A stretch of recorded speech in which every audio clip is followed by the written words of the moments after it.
जय हिंद दोस्तों, welcome back to another part of the medical series. So ये पार्ट होने वाला है सेकंड। ऑलरेडी हम टीथ वगैरह जो अपर पार्ट है हमारी बॉडी का उस पर बात कर चुके हैं। आज हम बात करने वाले हैं हैंड से रिलेटेड, हमारे जो नीचे के पार्ट बचे हुए बॉडी के उनसे रिलेटेड। ठीक है, सबसे पहले हैंड्स में मैं बात कर लेता हूँ। यदि अभी तक आपने वो वीडियो नहीं देखी है ना, तो वो वीडियो जाके देख लेना, ताकि आपको एकदम जो हमारा बाकी मेन पॉइंट है वो वहाँ से क्लियर हो जाएंगे। बाकी जो बचे हुए हैं वो यहाँ पे है। सबसे पहले हैंड्स का होने वाला है आपका ट्रिमर्स, जिसमें कि हाथ में ऐसे किसी कप कपरी होती है ना, उसी को बोलते हैं ट्रिमर्स। इसमें भी काफ़ी लोगों को पॉइंट मिलता है, और इसमें यदि आपके ये सही नहीं होते ना, तो इसमें रिजेक्शन मिलता है। मतलब मेरे दोस्त है, उसको एक रिजेक्शन मिला था। ठीक है, उसी के बिहाफ में बता रहा हूँ। तो इसकी आप प्रैक्टिस कर सकते हो, ईंट वगैरह ऐसे पकड़ सकते हो हाथ में, तो इससे क्या आपके हाथों में थोड़ी सी जान आ जाएगी। ठीक है, बाकी ये इजीली मतलब ना के बराबर लोगों को मिलता है ये वाला पॉइंट। ठीक है, यदि किसी को दिक्कत रहती है तो ही। बाकी ये कैरी एंगल हो गया। कैरी एंगल में आपकी जो हाथों का जो गैप रहता है वो देखा जाता है। ठीक है, कि आपका 5 से 15 डिग्री के बीच में है या नहीं है। ठीक है, इसमें भी काफ़ी लोगों को डाउट रहता है। कैरी एंगल में देखो ये ऐसा रहता है, ये पॉइंट इतना लोड से चेक नहीं किया जाता। ये यदि मतलब आपको ज़्यादा ही दिक्कत है ना, उनको लग रहा है कि इसका हाथ ज़्यादा ही टेढ़ा है या ज़्यादा ही बाहर जा रहा है, तो यहाँ पे फिर वो स्केल से मेजर करेंगे। अदरवाइज वो नॉर्मली देखते हैं। यदि उनको लगता है कि हाँ ज़्यादा ही बाहर जा रहा है हाथ वगैरह, या फिर ज़्यादा ही थोड़ा डिफरेंस आ रहा है, तो फिर वो स्केल से चेक करेंगे। ठीक है, SCAL स्केल से। ठीक है, बाकी एक आपका जो हाथ है, ये हमारी हथेली होती है, इसमें एक होता है पसीने का पॉइंट। ठीक है, तो उसे बोलते हैं हाइपर हाइड्रोसिस। उसमें आपके हाथों में पसीना आता है, पसीना। ठीक है, इसका भी एक पॉइंट मिलता है। तो इसका एक इलाज होता है, आप पाउडर वगैरह या फिर सोप वगैरह यूज़ कर सकते हो, यदि आपको पसीना वगैरह आता है हाथ में तो। ठीक है, ये पसीना वगैरह वो कैसे चेक करेंगे, जैसे कि मान लो उनको चेक करना है कि आपके हाथों में मतलब ये चेक करेंगे ना, उससे पहले आप तो वो बोल देंगे कि 10-15 पुशअप्स लगाओ, स्क्वाट्स लगाओ, और फिर जंप करो। इसमें क्या आपकी बोनर बॉडी है ना, थोड़ी सी हीट हो जाती है, तो उसके कारण आपकी बॉडी स्वेटिंग करने लग जाती है, तो उस टाइम पे ये पकड़ में आ जाता है। ठीक है, तो ये आपको ध्यान रखना है। यदि आपको ऐसा है ना, तो कुछ पाउडर वगैरह या ब्रीदिंग वगैरह आप यूज़ मतलब जो हमारी वो रहती है, पाउडर वगैरह सोप वगैरह यूज़ कर सकते हो। ठीक है, इसका भी इलाज इजीली हो जाता है, और इजीली ये क्लियर हो जाता है पॉइंट। चेस्ट की बात कर लेता हूँ। चेस्ट में बता ही चुका हूँ, बॉयज़ के लिए 77 सेंटीमीटर आपका मिनिमम होना चाहिए, मैक्सिमम आपका कितना भी हो, और 5 सेंटीमीटर एक्सपेंड होना चाहिए। ठीक है, इसमें किसी को भी आउट नहीं किया जाता है, ना के बराबर।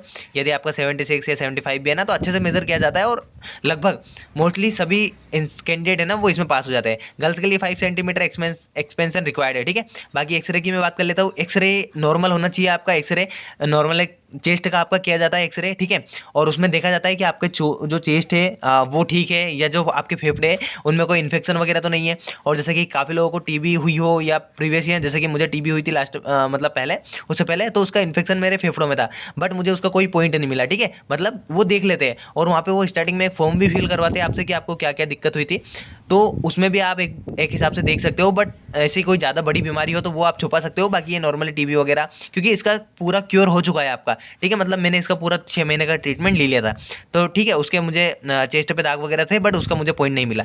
बाकी किसी का चेस्ट वगैरह है ना थोड़ा सा ऊपर नीचे रहता है, तो उसमें एक पॉइंट मिल सकता है, बट उसको भी एडजस्टेबल कर लेते हैं वो, यदि वो ज़्यादा दिक्कत नहीं रहता है तो। ठीक है, ये आपको ध्यान रखना है। और बाकी चेस्ट एक्सरे और काय का होता है, काफ़ी लोग पूछते हैं भाई इसके अलावा और कोई सी चीज़ का भी एक्सरे होगा क्या, तो मैं बता देता हूँ। यदि उनको रिक्वायरमेंट लगती है ना, तो ही वो उधर चीज़ का, जैसे कि मान लो कि मेरे हाथ में ज़्यादा दिक्कत है, यहाँ पे उनको लग रहा है कि कुछ दिक्कत है ये हाथ में ना, तो ये हाथ का कर सकते हैं, या फिर उधर बॉडी पार्ट पैर का वगैरह का, या कहीं का भी उनको रिक्वायरमेंट लगती है ना, तो कर सकते हैं। बट मोस्टली जो मेन रहता है वो एक्सरे हमारा चेस्ट का ही होता है। ठीक है, बाकी आपका ब्रीदिंग होता है। ब्रीदिंग चेक आपको बोला जाता है कि सांस लो आप, और जो हमारे डॉक्टर वगैरह चेक करते हैं ना, वो कान में लगाकर स्टेटो स्कोप, उससे आपका ब्रीदिंग वगैरह चेक की जाती है एकदम प्रॉपरली। ठीक है, साथ ही साथ आपका पेट भी इसी से चेक किया जाता है कि हाँ मतलब ये सांस लेने में इसके जो है वो अंदर से चेक करते हैं, उनको पता नहीं, बट ये मतलब आपका जो छाती वगैरह पे लगाकर देखते हैं। ठीक है, उसके बाद बेक बेक जो हमारी पीठ होती है ना, उसमें ये जो हमारे कंधे होते हैं ना, कंधे के नीचे एक ये पीछे की एक विंग टाइप रहता है, इसको लेफ्ट विंग, या फिर आप पसली क्या बोलते हो पीछे, मुझे पता नहीं हिंदी में।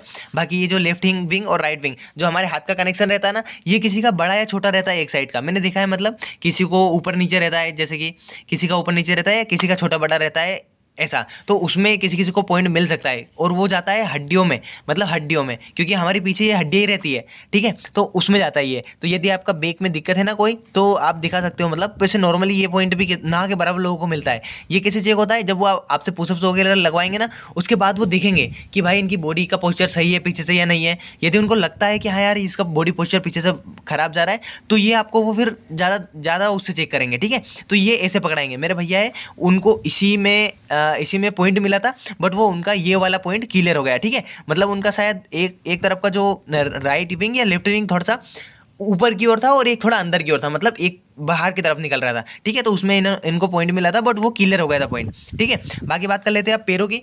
पैरों की बात कर लेते हैं। नोकनी सबसे ज़्यादा इंपॉर्टेंट रहता है। देखो नोकनी में आपको पता है एक तो दो तरह की नोकनी होती है, और एक तो सबसे पहले जिसमें कि आपके पैर जो घुटने होते हैं वो टच हो जाते हैं एकदम, और एक वो जिसमें कि आपके ज़्यादा जो घुटने हैं उनका गैप बहुत ज़्यादा रहता है। तो दोनों तरह की नोकनी होती है। अब आपको ध्यान देना है, यदि आपको इनमें से किसी भी तरह की नोकनी है ना, तो आप एक्सरसाइज कीजिएगा। एक्सरसाइज से इजीली ये आपकी नोकनी है ना सही हो जाएगी, ठीक है। तो एक्सरसाइज अभी से चालू कर दो यदि आपको नोकनी है तो, ठीक है। बाकी नोकनी का भी वो स्केल से मेजर करते हैं, एग्जैक्ट तो मुझे नहीं पता है कितना मेजर करते हैं नोकनी को, बट मिनिमम शायद 5 सेंटीमीटर का कुछ रहता है, शायद 5 सेंटीमीटर, या फिर हो सकता है इससे कम, मुझे एग्जैक्ट नहीं पता है, ठीक है। ऐसा कुछ रहता है कि इससे ज़्यादा नहीं होना चाहिए, और 1 सेंटीमीटर वगैरह कुछ। तो एक बार आप इसे कंफर्म कर लेना, मुझे इसका एकदम कंफर्म नहीं है कितने सेंटीमीटर मांगते हैं, बट मतलब नॉर्मली गैप होना चाहिए। ज़्यादा गैप रहा तो भी दिक्कत, और बिल्कुल भी गैप ना रहा तो भी दिक्कत, ठीक है। ऐसे ही सेम फ्लैट फुट में होता है। फ्लैट फुट में देखो एक ऐसा होता है, यदि आपका पूरा पैर टच हो रहा है ना नीचे ज़मीन पर, तो वहाँ पे एक तरह का ये फ्लैट फुट हो जाता है। और एक यदि ये जरा सा हिस्सा टच हो रहा है तो ये भी फ्लैट फुट में आता है। एक रेशो रहना चाहिए जो उनके अकॉर्डिंग रहता है कि आपका, हाँ, एक रेशो में आपका जो पैर है वो ज़मीन पर टच होना चाहिए। उसमें क्या होता है, उसमें आपका जैसे कि पानी, आपको आपके पैरों पर पानी डाल दिया जाएगा, और फिर सूखी जगह में आपको चलने को बोला जाएगा। जब आप चलोगे ना तो आपके पैरों के निशान वहाँ पे पड़ जाएंगे, तो वो उनसे देखेंगे कि हाँ इनके पैर सही से जा रहे हैं या नहीं जा रहे, ठीक है। तो ये होता है फ्लैट फुट में। बाकी एक वेरिकोस वेन होता है जो कि आपके पैरों की नस होती है। इसमें काफ़ी ज़्यादा लोगों को पॉइंट मिलता है, क्योंकि काफ़ी लोग ध्यान नहीं रखते रोड वगैरह पे जो रनिंग करते हैं ना उसके कारण, या फिर हेवी एक्सरसाइज वगैरह के कारण आपकी जो नस है ना पैर की, जो पीछे की साइड नस होती है वो दिखती रहती है इसमें नस, ठीक है। तो उसके कारण इसमें पॉइंट मिलता है उस नस के कारण। बट इसका भी अभी इलाज है, कुछ इंजेक्शन वगैरह लगते हैं, तो इसका भी इजीली हो सकता है। बाकी आपको ये ध्यान देना है, वेरिकोस वेन का यदि है ना तो आप इसे उसका ट्रीटमेंट करवा लेना ताकि आपको दिक्कत ना आए, ठीक है। बाकी मैं इस वीडियो के एंड में बताने भी वाला हूँ कि कुछ कुछ टेस्ट है आप जो कि फ्री करवा सकते हो गवर्नमेंट हॉस्पिटल में जाके, तो उसके लिए क्या प्रोसेस रहेगी, ठीक है। बाकी अब मैं बात कर लेता हूँ ईसीजी की। ईसीजी सबसे इंपॉर्टेंट होने वाला है। देखो ईसीजी सबसे इंपॉर्टेंट क्यों है, क्योंकि ये सबके लिए होगा, और सबसे ज़्यादा पॉइंट ईसीजी में ही मिलता है। मैंने देखा है ईसीजी में सबसे ज़्यादा पॉइंट इसलिए मिलते हैं क्योंकि कैंडिडेट वहाँ पे है ना घबरा जाते हैं, उसके कारण हमारी जो लाइंस रहती है, जो ईसीजी की लाइंस रहती है वो काफ़ी ज़्यादा ऊपर नीचे होती है, ठीक है। सबका चेक होता है ईसीजी, आपको पता ही है। तो ये आपको ध्यान रखना है, ईसीजी में आपको एकदम पैनिक नहीं होना है, एकदम नॉर्मली रहना है, और ईजिली यदि आप नॉर्मली रहते हो तो आपका क्लियर हो जाएगा। और यदि आपको रीमेडिकल भी मिलता है ना ईसीजी में, तो भी 100 मतलब ये मान सकते हो आप 90% चांसेस है कि आपका ईसीजी क्लियर हो जाए। बस 1% में रहता है कि यदि आपको उनको ज़्यादा कोई दिक्कत लग रही है तो ही ईसीजी में पॉइंट देंगे, अदरवाइज नहीं देंगे, ठीक है। इसमें वो सब चेक कर लेते हैं, हार्ट अटैक वगैरह की इसको कोई वो तो नहीं है फ्यूचर में, मतलब वो उनका ईसीजी का जो भी रहता है ना अंदर वो सब चेक कर लेते हैं, ठीक है। ब्लड का मैं बता देता हूँ। ब्लड 2 बार चेक होता है आपका। एक तो खाली पेट, जैसे कि वो बोलेंगे कि आपको 8 घंटों तक फास्टिंग करनी है, मतलब 12 घंटों तक। जैसे कि कल सुबह आपका मेडिकल है तो आपको रात को 8 बजे से पहले खाना खा लेना है, उसके बाद आपको खाना नहीं खाना है, ठीक है। तो मतलब सुबह आप जाओगे ना तो सबसे पहले आपका ब्लड टेस्ट ही होगा, ठीक है। ब्लड टेस्ट एक तो सुबह खाली पेट हो जाएगा उसमें, उसके बाद फिर आपका एक लंच के बाद होगा। मान लो आपने 10 बजे लंच किया तो उसके 1 घंटे या आधे घंटे या 2 घंटे बाद, मतलब दोपहर 11 या 12 बजे तक आपका दोबारा से एक बार ब्लड टेस्ट लिया जाएगा, ठीक है। एक बार सीधे हाथ में से, एक बार उल्टे हाथ में से आपका ब्लड है वो निकाला जाएगा।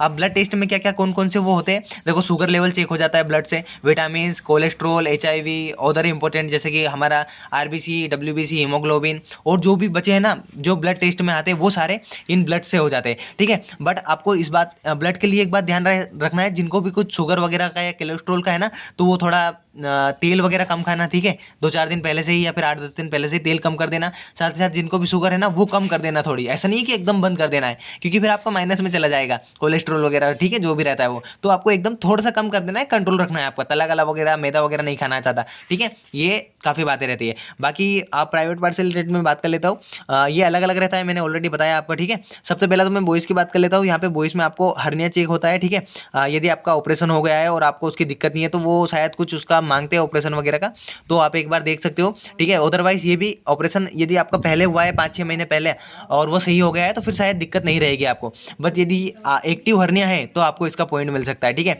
और इसमें काफ़ी लोग आउट हो सकते हैं, क्योंकि इसका फिर क्या इतनी जल्दी वो इलाज नहीं मानते, और यदि आपका हर्निया का ऑपरेशन भी होता है तो भी फिर उसमें टाइम लगता है, ठीक है। फिर उसके बाद हो गया हाइड्रोसिल। हाइड्रोसिल वो रहता है जिसमें कि हमारे जो टेस्टिस रहते हैं ना उनमें कि पानी या सूजन आ जाती है, जैसे कि बिना सपोर्टर वगैरह के जो लोग रनिंग करते हैं ना उनको ये समस्या आ जाती है कभी कभी, ठीक है। तो इसलिए मैंने रनिंग जो फिजिकल पीएफटी की वीडियो बनाई थे ना, उसमें बताया था मैंने कि आपको सपोर्टर पहन के ही रनिंग वगैरह करना है, या फिर कोई भी हेवी वर्क कर रहे हो ना आप, जैसे कि एक्सरसाइज वगैरह या फिर जिम वगैरह, तो आपको सपोर्टर जरूरी है, ठीक है। बाकी ये आप डिटेल में जानना चाहते हो तो सर्च कर लेना है इन चारों पॉइंट को, ठीक है। बाकी एक वेरिकोसील हो गया है, देखो आपके जो टेस्टिस रहता है ना, उसी में नसों का गुच्छा टाइप बन जाता है, इसमें भी काफ़ी लोगों को पॉइंट मिलता है, ठीक है। तो ये वाला आपको ध्यान रखना है। यदि याद है ये प्राइवेट पॉइंट से रिलेटेड पॉइंट है, तो इनका मुझे एग्जैक्ट भी नहीं पता क्योंकि वो क्या चेक करते हैं। बाकी ये चेक होते हैं, ठीक है, ये मेन रहते हैं। बाकी एक पैल्स हो गया आपका, ठीक है, ये 4 रहते हैं और इनका आप डिटेल में है ना कहीं से भी सर्च करके जान सकते हो, ठीक है। और एक लास्ट बचता है जो गर्ल्स के लिए प्राइवेट पार्ट का अलग होने वाला है, ठीक है, तो वो इस हिसाब से आपको देखना है। बाकी एक लोकोमोशन हो जाता है आपका टेस्ट। लोकोमोशन में वो आपका बॉडी पोस्चर देखते हैं, जैसे कि मैंने बताया था कि आपसे पुशअप, जंप्स, स्क्वाट्स वगैरह वो करवा लेंगे। 1 मिनट तक जंप करवा लिया, 30 सेकंड तक। उसके बाद देखेंगे आपकी, जब आप जंप कर रहे हो तो आपकी बॉडी की जो पोजीशन है, पोस्चर है, वो सही आ रहा है या नहीं आ रहा है, कोई ऊपर नीचे तो नहीं जा रही है, आपका पैर इधर उधर जा रहा है बार बार, या फिर आप पुशअप लगा रहे हो जब आपका एक हैंड नीचे जा रहा है, एक हैंड बाएं जा रहा है बाहर, ऐसे वो देखते हैं, ठीक है। और इसमें काफ़ी सारी वो मतलब करवाते कम से कम, ये सबसे ज़्यादा टाइम लेते हैं। मतलब लोकोमोशन में आपका जो है ना प्राइवेट पार्ट है, और बाकी नोकनी, आपका फ्लैट फुट वगैरह, ये सब इसी में चेक होता है, ठीक है। बाकी यही रहता है नॉर्मली। बाकी इसके अलावा यदि आप जानना चाहते हो ना कि सुबह मॉर्निंग में, जैसे कि मॉर्निंग सुबह 6 बजे आपकी एंट्री हुई और रात को 8 या 10 बजे तक आपको छोड़ेंगे, यदि आप जानना चाहते हो कि ये इसकी प्रोसेस क्या रहती है, तो मैंने एक ऑलरेडी वीडियो बनाया है, जो मैंने लास्ट टाइम रिव्यू दिया था, ठीक है, मेडिकल का, वडोदरा का। तो वो आप एक बार जाके चेक कर लेना, उसमें मैंने एग्जैक्ट बताया कि सबसे पहले क्या प्रोसेस होगी, उसके बाद क्या होगा, उसके बाद क्या होगा, ठीक है। यदि वीडियो अच्छी लगी हो तो लाइक ज़रूर कर देना, शेयर जरूर कर देना। बाकी मिलते हैं एक नेक्स्ट वीडियो में। जय हिंद।